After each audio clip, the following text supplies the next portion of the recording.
Всем привет!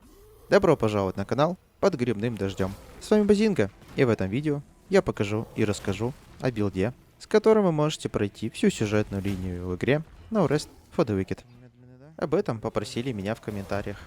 Поэтому я решил не просто рассказать, как такой билд можно собрать, а проверить его на собственном опыте. В течение нескольких дней я заново прошел игру, параллельно собирая и тестируя наш будущий билд.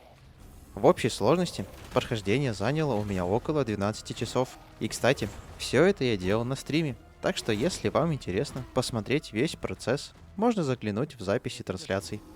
За эти 12 часов я прошел все сюжетные квесты, зачистил первую зараженную мором локацию и даже успел сделать успешный забег в горнило, правда только со второго раза.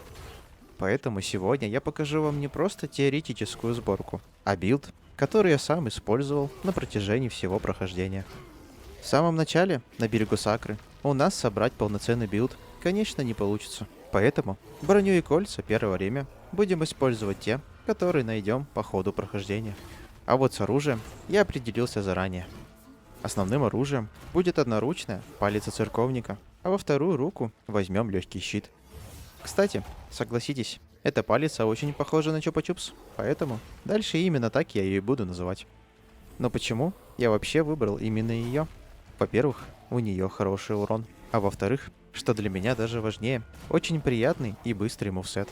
Особенно хорошо себя показывают атаки с разбега и атаки после кувырка, а полная комбо заряженных атак после кувырка и вовсе способна нанести просто огромное количество урона. Но есть у нашего Чупа-Чупса и один неприятный недостаток.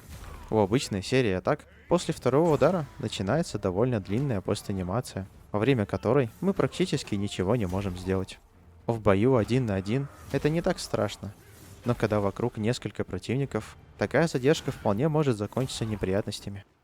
У серии атак после кувырка похожая проблема. У третьего удара тоже довольно длинная пост-анимация. Поэтому, пока вы не привыкнете к таймингам этих атак, я советую использовать более безопасные варианты. Например, полная комбо с разбега. Оно состоит из трех довольно быстрых последовательных ударов с рывками, которые позволяют догнать даже убегающего противника. Второй вариант. Первый удар обычного комбо вместе с атаками с разбега. Сначала наносим один обычный удар, а затем зажимаем бег и продолжаем атаковать. И третий вариант. Первые два удара комбо после кувырка. Именно их я и советую использовать в сражении с боссами, элитными противниками и врагами со щитами. Так мы одновременно уклоняемся от атак противника и сразу после этого наносим ему два быстрых удара. И еще хочу обратить внимание на руну нашего Чупа-Чупса, Туше. Она способна сбить с ног практически любого противника, за исключением боссов, а также отлично помогает в сражениях с врагами, которые используют щиты. Щит мы будем использовать самый обычный, без зачарований. Вместо этого просто установим в него полезные самоцветы, которые в дальнейшем будут дополнять наш билд. Но сам щит тоже не стоит недооценивать. При правильном использовании он способен спасти нас от довольно большого количества неприятных ситуаций. Например, вовремя поднятый щит может предотвратить падение и, соответственно, избавить нас от большого количества урона. Так что щит в этом билде нужен не только ради дополнительных характеристик. Поскольку у нас уже есть быстрое и приятное оружие для накопления концентраций, предлагаю обзавестись вторым оружием для нанесения большого количества урона рунными атаками. Для этого нам отлично подойдет двуручный молот Побег Вечного Древа. В будущем мы установим в него руну Палач Рока и будем наносить огромный урон, а также сбивать наших противников с ног. И здесь как раз проявляется основная идея нашего билда. Быстрыми атаками Чупа-Чупса мы накапливаем концентрацию, после чего меняем оружие и тратим ее на мощную рунную атаку. А теперь давайте разделим сборку нашего персонажа на два этапа. Первый я назвал «Сам ты хомяк», потому что на этом этапе нам действительно придется собирать все, что не приколочено. Хотя, если честно, этим мы будем заниматься практически всю игру. Но здесь у нас будут конкретные цели, которые желательно достичь примерно к 13 уровню. После этого начнется второй этап, который я назвал эскиз и полировка. Вот здесь мы уже начнем непосредственно собирать наш билд и постепенно доводить его до нужного состояния. Итак, что же нужно делать на первом этапе? Во-первых, найти кольцо перышка. Оно увеличит наш переносимый вес. Благодаря этому нам не придется слишком много вкладываться в характеристику грузоподъемности. Во-вторых, собираем самоцветы. Нам понадобится колотые стихийные самоцветы, один колотый шип, два мутных шипа, а также гелиотроп и изумруд. Так что, если вы видите подходящий самоцвет, не проходите мимо, он нам еще пригодится. В-третьих, начинаем собирать чары. Нам понадобятся предметы с нужными чарами, чтобы в дальнейшем перенести их на наши основные элементы снаряжения. Для брони я советую собрать следующие чары. Шанс критического удара, физический урон, лечение, лечение от прочности, скорость набора концентрации от прочности и восстановление выносливости от прочности. Для оружия список немного другой. Здесь нам понадобится зараженное оружие с чарами на урон, урон от рунных атак, шанс критического удара, восстановление здоровья и концентраций за убийство и добивание. Наша задача здесь довольно простая. Просто собрать необходимые чары, чтобы позже использовать их при создании полноценного билда. И в-четвертых, не выкидывайте и не продавайте следующее оружие. Из одноручных нам пригодится деревянный меч, охотничий топор и топор задира. Из двуручных коса — последняя надежда. Из них мы вытащим руны и установим их в наше оружие. А теперь несколько небольших советов, которые помогут нам быстрее пройти этот этап. Собирайте буквально все, что находите, в том числе и ремесленные ресурсы. Они пригодятся нам для улучшения города. И это плавно подводит нас ко второму совету. Постарайтесь как можно раньше улучшить кузницу, плотницкий дом и трактир. Причем перед улучшением плотницкого дома я советую сначала выкупить у него весь доступный декор, который повышает комфорт. После улучшения его ассортимент обновится, и вы сможете купить новые предметы. Также советую заглядывать к нему каждый день и проверять ассортимент. Весь этот декор нам еще пригодится в нашем новом доме. Он позволит повысить качество бафа, который мы получаем после сна. В кузнице нам может повезти найти оружие сразу 4 уровня. Если такое появится в продаже, обязательно присмотритесь к нему. Таким оружием мы без особых проблем доберемся до 2 этапа. Ну а в трактире нам нужно постоянно обновлять баф на увеличение получаемого опыта. Это позволит заметно ускорить прокачку персонажа. После прохождения безымянного перевала мы, скорее всего, уже достигнем 13 уровня. И вот здесь можно переходить ко 2 этапу — эскиз и полировка. Теперь мы уже можем постепенно начать собирать наш настоящий билд. И начнем с доспехов. Самый простой способ получить хорошую, а главное, уже улучшенную до 9 уровня броню — это забрать награды за ранний доступ капитана Рэндольфа. Такую награду можно получить только один раз на одного персонажа. Поэтому, если нам не повезло с компонентом или зачарованиями, есть небольшой хитрый способ. Мы можем создать нового персонажа, добежать им до Рэндольфа и снова забрать награды. И повторять это до тех пор, пока не получим нужный нам комплект царимских доспехов. А именно, нам нужен полный синий комплект без компонентов. С доспехами пока закончили. Теперь перейдем к оружию. Здесь я советую сразу обзавестись оружием, с которым мы, скорее всего, не расстанемся до самого конца игры. А именно, обоими нашими оружиями с компонентом острый. Их можно выбить или купить, а если совсем не повезет, придется скрафтить.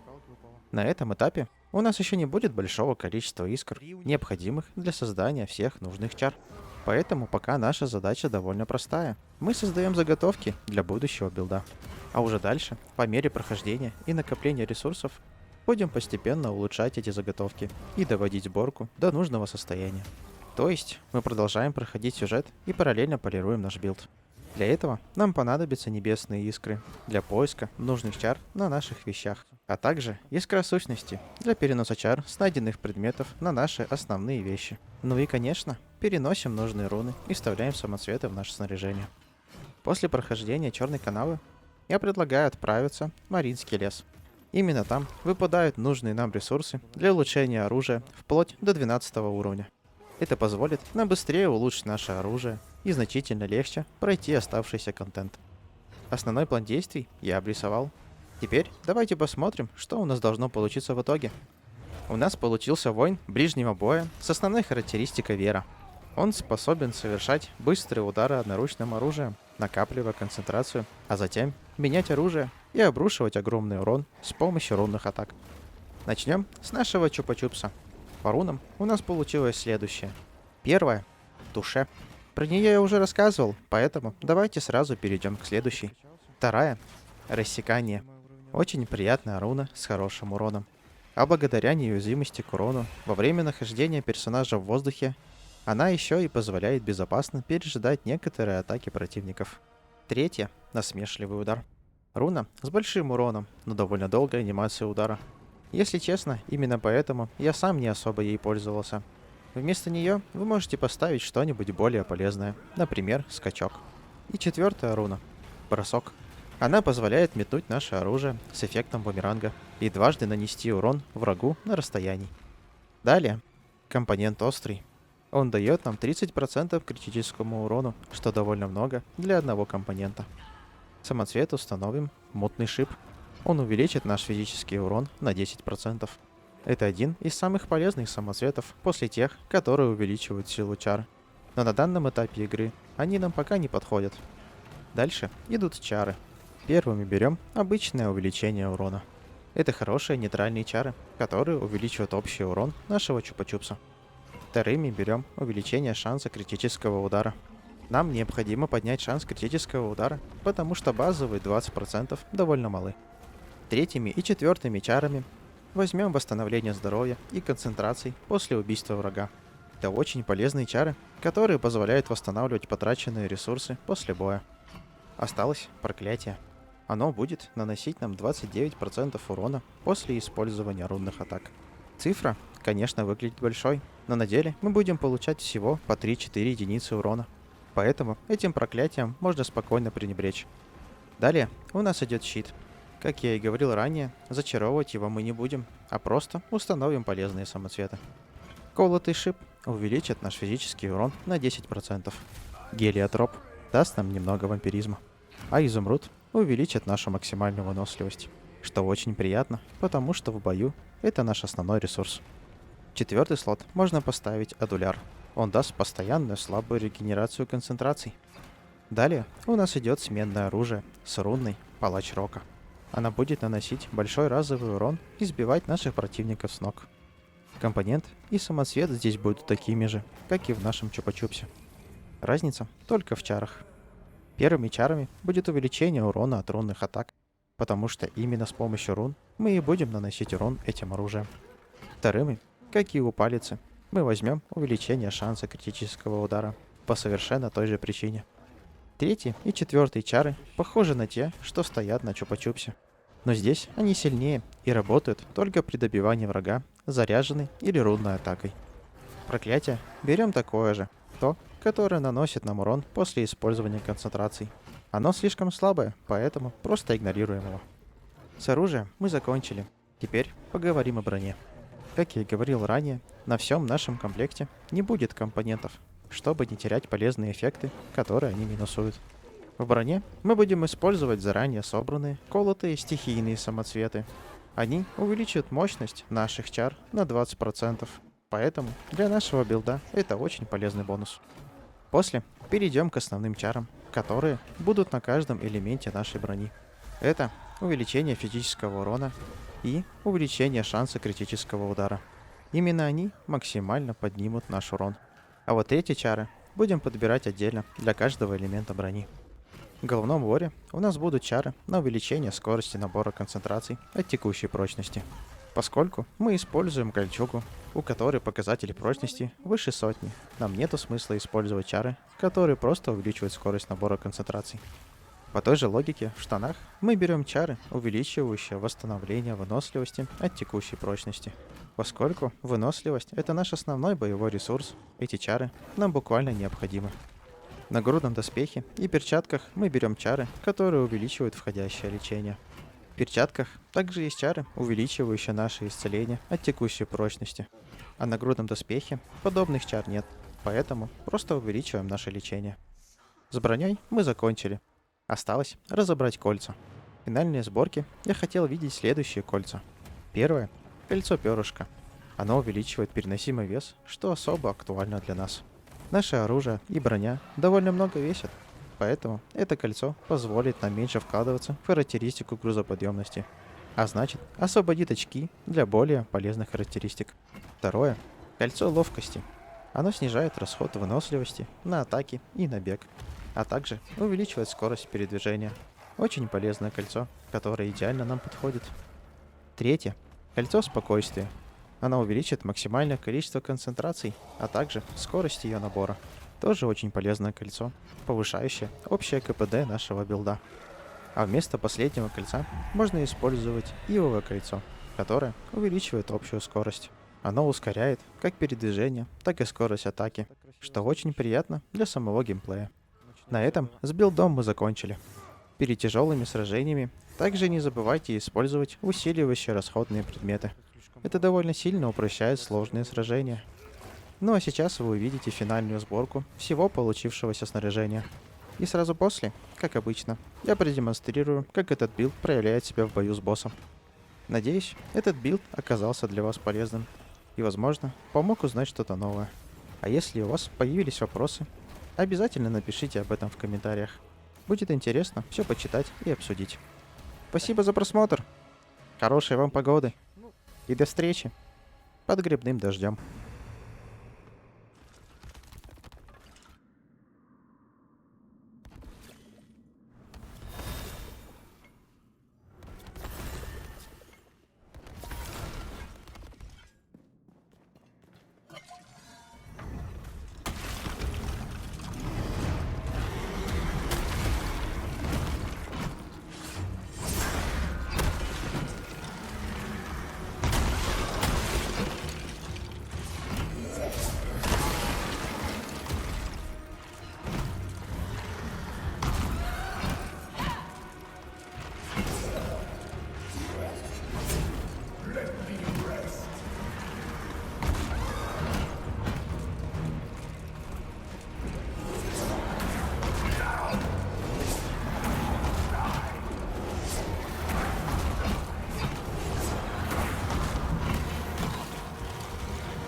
О, достал.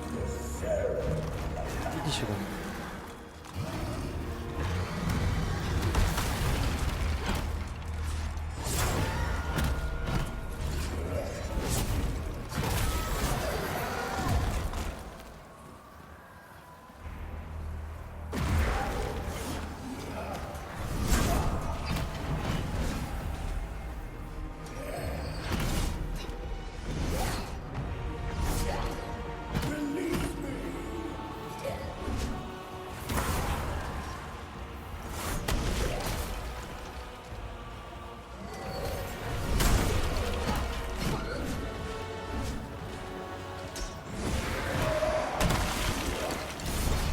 Не та кнопка.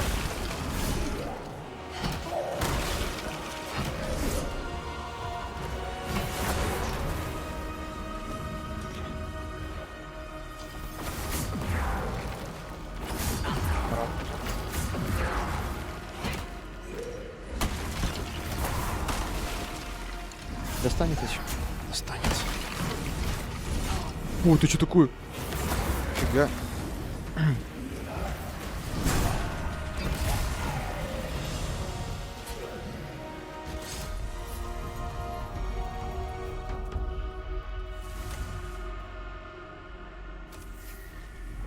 Не в авто он умеет крутиться.